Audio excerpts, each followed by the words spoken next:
გამარჯობათ მეგობრებო, მოგესალმებით ყველას და გილოცავთ მარიამობის ბრწყინვალე დღესასწაულს. და ღვთისმშობელი იფარავდეს ჩვენ ქვეყანას და ჩვენ ოჯახებს და სრულიად საქართველოს და ქართველებს, იმ საქართველოს და ქართველებს, რომლისთვისაც ღმერთია, დედა, მამა, ქალია და კაცია და ვინც დაკარგულია ამ თემებში და ვერ გაუგია ქალია თუ კაცია თუ დედა თუ მამა მოსტყნიათ პატრონი.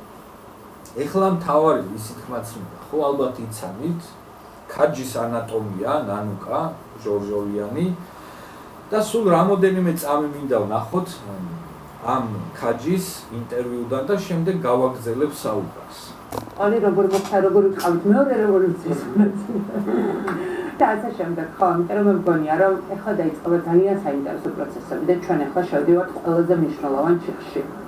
აი, ყველაზე მნიშვნელოვან ჩიხში, საიდანაც ჩვენ გავალთ რა, ისინი ვერ გავლენ. ხო, და ეს გარდაულად მოხდება, აუცილებლად.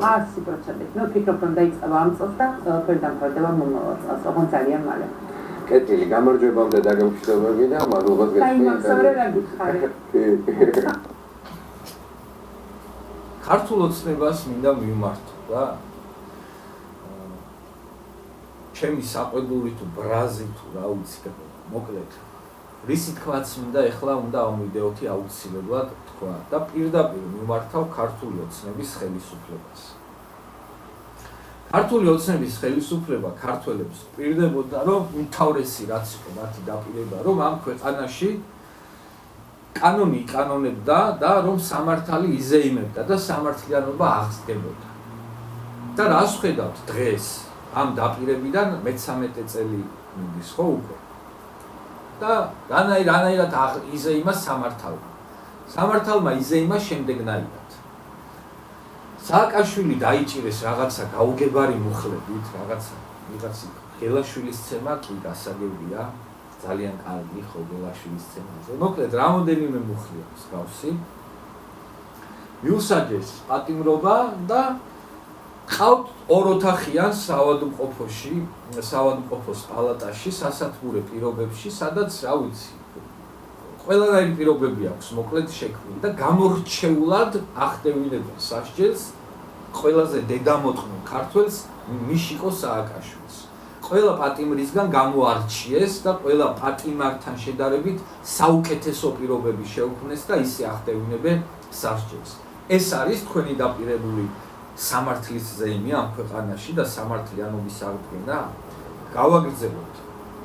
ქართული ოცნების წარმომადგენლები პირდაპირ გამოდიან და იძახიან აი ამისნაირ პროჭებზე, რომ არიან უცხო ქვეყნის აგენტები და რომ იმართებიან უცხო ქვეყნის შესაბამისი სამსახურებიდან და პოლიტიკური ჯგუფების გავლენების ქვეშ არიან და რომ პირდაპირ უცხო ქვეყნებიდან იღებენ დავალებებს და პირდაპირ იძახიან, რომ ესენი აი ეს ამათი ეს სასტავი, ეს ნაცები თუ კოლექტიური ნაცები თუ რაც ქვიათ ამ დედამოწმულებს, ყველანი არიან აგენტები.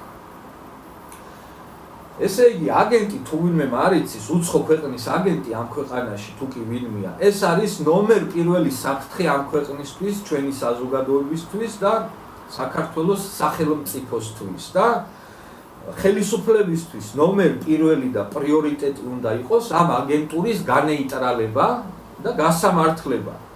ამის ნაცვლად რავს ხედავთ ჩვენ? ხედავთ შემდეგს, რომ აი ეს აგენტები, ნაბოზრები დადიან ეთერებიდან ეთერებში თავისუფლად და პირდაპირ რევოლუციისკენ მოუწოდებენ ადამიანებს და რაღაცა ძალადობრივ პროცესებს მართავენ. ელენე ხოშტარიაზე, რომელშიც მე დარწმუნებული ვარ, რომ ნამდვილად რუსეთის აგენტია, კი 100%-ით დარწმუნებული ვარ, იგივეს იძახის ხელისუფლებაც, რომ აგენტიაო რუსეთის და პირდაპირ მილიონობით რუბლები ერიცხება რუსეთიდან. მაგრამ რას ხედავთ? ხოშტარიაც ძალიან კარგად გრძნობს თავს, შვენივრად გრძნობს, თავისუფლად მოძრაობს და პირდაპირ მართავს ამ რაღაცა პროცესებს, რომელიც მიმართულია ამ ქვეყნის და ჩვენი საზოგადოების წინააღმდეგ. ამის ფონზე ნაცვლად იმისა, რომ ქართული ოცნების ხელისუფლება რეალურად იმოქმედოს აი ამ ნაბოზრების წინააღმდეგ და გაასამართლოს ისე როგორც ეკუთვნით და თავისი ადგილი მიუჩინოს ამ ნაბოზრებს, ამის ნაცვლად გამოვიდნენ, გამოუცხადეს ბრძოლა რაღაცა ნარკომანიას და ამას თუ სწორად გაატარებენ ამ პოლიტიკას მე მივესალმები და ამ პოლიტიკის სწორად გატარება რა არის? თავარი ხო? უნდა დაიჭირონ გამსაღებლები. ამის ნაცვლად მიდგნენ და ყველას იჭერენ. ვიღაცა სადღაც გააჩერეს და თავისი დოზა უპოვეს. გაუშვეს ციხეში, ვიღაცა გლეხმა სადღაც ტყეში, მთაში გაზარდა ერთი ბუჩქი მოსაწევირო, საღამოს დაღლილი რომ მივა სახში, ორი ნაპასი მოწიოს და დაიძინოს, მივიდნენ, დაიჭირეს, გაუშვეს ციხეში, გამოტენეს ციხეები აი ამ საწყალი ადამიანებით, რომლებსაც არანაირი ძალადობრივი დანაშაული არ ჩაუდენიათ, არანაირი კრიმინალური სამყაროს წარმომადგენლები ეს ადამიანები არ არიან და არანაირ საფრთხეს არ წარმოადგენენ ჩვენი საზოგადოებისთვის, არათუ სახელმწიფოსთვის. მაგრამ ქართული ოცნების ხელისუფლებამ საჭიროდ და სწორად ჩათვალა, რომ ასეთი ადამიანები დაიჭირონ, მოუწყონ რეპრესიები, შეყარონ საპატიმროებში, მერე ვისაც საშუალება აქვს 15 და 10,000 გირავები ახდევინონ, მერე გამოუშვან, პირობითები მისცენ, მართვის მოწმობები წართვან და დედა მოუტყნან აი ამ საცოდავ ხალხს კიდევ უფრო გაუბედურონ. და ამით მოაქვს თავი დღეს ქართული ოცნების ხელისუფლებას და ეს არის, რომ ამაზრზენად გამოიყურება უკვე. მაშინ როცა აი ამისნაირი მართლა დედამოტყნულები და ამ ქვეყნის მტრები და დამაქცევრები ნაციონალური მოძრაობის წარმომადგენლები დღემდე ამ ქვეყანაში თავისუფლად მოძრაობენ და რასაც უნდა იმას აკეთებენ, რასაც უნდა იმას ლაპარაკობენ და პირდაპირ მომართული არიან, რომ ამ ქვეყანას დედა მოუტყნან. ამასთან დაკავშირებით, როცა ქართული ოცნების ხელისუფლება რაღაცა რბილ პოლიტიკას ატარებს და ამათ ეფერება და რაღაცა გაუგებარ თამაშებში ამასთან შესული, ამის ფონზე რომ მიდექით და აი ამ რაც ჩამოუთვალე ამ ადამიანების დაჭერები და გაუბედურება და დაიწყეთ, ეს არის სამართალი. გვერდიდან შეხედეთ თქვენ თავს, რას დაემსგავსეთ. თუ იმის ტრაკი არ გაქვთ, აი ამ ნაბოზრებს დედა მოუტყნათ, ამ საწყალ ხალხს მაინც შეეშვით და ამათ მაინც ნუ მიდექით და ნუ დაემსგავსებით აი ამ ნაბოზარ ნაცებს. ამ თქვენი რაღაცა გაუგებარი ნარკოპოლიტიკით. ეს ნარკოტიკების წინააღმდეგ ბრძოლა რო გამოაცხადეს, გამიხარდა და სულ მაგას ვიძახდი, რომ მიაქვს ნარკოტიკს ქვეყანა, მაგრამ რა ხდება ნახეთ. ისევ გავსებულია ქალაქი აი ამ მიწის ქვეშ და დამალული და დამარხული ნარკოტიკებით, რაღაცა სინთეტიკური ყველი ნარკოტიკებით სავსეა ქალაქი, ისევ ჩვეულებრივად ინტერნეტით ყველაფერს ყიდულობს, მაგრამ სახელმწიფო რა შვება დაერივნენ იმ ადამიანებს, ვინც ამ ბუჩქს ზდის მოსაწევის თავისთვის, რომ თვითონ მოიხმაროს, ვერც გასაღებას უმტკიცებენ და ვერც გასხვისებას და ვერც გაჩუქებას და ვერაფერს, ასეთ ადამიანებს იჭერენ იმ ადამიანებს, ვინც მიდიან და მიწიდან ჩიჩქნიან თავის დოზას, რომლებმაც იყიდეს, ფული გადაიხიდეს, წავიდნენ, ამოიღეს ის თავისი დოზა, ჩაიდეს ჯიბეში, მიახტნენ, დაიჭირეს, დედა მოუტყნეს და ამით მოაქვს თავი დღეს ქართული ოცნების ხელისუფლებას და ეს გულისამრევია და ამაზრზენია ეს. 60 ნარკოდამნაშავე დავიჭირეთ და ამ 60-ს რო ჩაუჯდები და თუ შეისწავლი, დარწმუნებული იყავით იმ 60-დან მაქსიმუმ 10 იყოს გამსახებელი. დანარჩენი 50 არის ჩვეულებრივი ავადმყოფი ადამიანი, რომელიც ნარკოდაავადებულია, ან ადამიანი, რომელმაც მოსაწევის ბუჩქი გაზარდა თავისი ეზოში თუ ოთახში თუ სადღაც თვითონ რომ მოიხმაროს და რომ არანაირი ძალადობრივი დანაშაული ადამიანს არ ჩაუდენია, არანაირი კრიმინალური სამყაროს წარმომადგენელი არ არის და რომ არანაირ საფრთხეს არ წარმოადგენს არც ჩვენი საზოგადოებისთვის და არც ამ ქვეყნისთვის, ასეთი ადამიანებს გამოუცხადა დღეს ქართული ოცნების ხელისუფლებამ ბრძოლა. და რა ვიცი, აქ რა უნდა ვთქვა.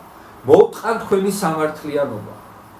და თუ რასაც ნანუკა იძახის ამ ზამთარს არ დასრულდება მართლა აი ამ ნაბოზრების გულაობა და აი ეს სითავხედე, რა სითავხედესაც კადრულობენ, წინააღმდეგ შემთხვევაში აუცილებლად ერთად დასრულდებით ოცნებაც და ნაცებიც და ივანიშვილს ვეღარ გაითვალისწინებს ხალხი. ხალხი გაგიჟებულია, თქვენ იცით რამხელა როგორ ცუდი რაღაცის გაკეთება დაიწყებს თქვენ ვერ ხდებით. მე მაქვს კავშირი ადამიანებთან სოფლებში, რაიონებში და გიჟგვანან ადამიანები დედის ტრაქს გაგინებთ მთელი ქვეყანა, რომ აი ესე როგორც ნაცები დედას უყნავდნენ ადამიანებს, იგივე დაიწყეთ თქვენ და ნუ ერთი ის დარჩა, მადლობა ღმერთს, რომ ციხეზე რომ მიყავთ ადამიანები, იქ კიდე დედას აუწყნავთ, თორე გარეთ როგორც თქვენ მიდექით ეხა ადამიანებს და დაჭერები დაუწყეთ და რეპრესიები მოუწყეთ, იგივე შვებოდნენ ნაცებიც და რა ვიცი, მადლობა ღმერთს, თუ ჩადებები არ ხდება კიდევ ამისთვის და რა ვიცი, თუ ამ ორი რამით გამოირჩევით მარტო ნაცებისგან, ყოჩაღ თქვენ მაშინ და რა ვიცი, მაშინ ელოდეთ პასუხს ქართველი ერისგან და აი ამ ნაცებზე მოღერებული ჯოხი რაც ქონდა ქართველ ხალხს და რაც აი ეს მე-13 წელია მოღერებული აქვს, ჯერ თქვენზე გადაწყდება და მე ამ ნაბოზრებზე. ეს არის და ეს რისი თქმაც მინდოდა ამ ასეთი გაბრაზებული იმიტომ რომ გუშინ ვესაუბრე რაიონიდან ერთ-ერთ ადამიანს, რომელმაც ისეთ ადამიანზე მითხრეს, დაიჭირესო მოხუც კაცზე, რომელსაც თოხის მეტი ცხოვრებაში არ უნახია და სადღაც რაღაცა ორი ძირი ბუჩქი უპოვეს ეზოში, რომელიც თავისთვის ქონდა და ვერავინ ვერავს დროს ვერ დაამტკიცებს ამ კაცის ან ბარიგობას ან რამეს, დაიჭირეს და გაუშვეს საპატიმროში. ეს არის სამართალი, ეს არის სამართლიანობა. როცა აი ეს მოძალადე ნაბოზრები თავისუფლად დადიან ქვეყანაში და მიდექით და გლეხებს და წესიერ რაღაცა მუშათა კლასს თუ როგორც ვი ამათ მიდექით და ამათ დაუწყეთ დედის ტყნა და ჭერები და რეპრესიები. ყოჩა ქართული ოცნების სამართლიან პოლიტიკას. სხვა არ ვიცი რა უნდა.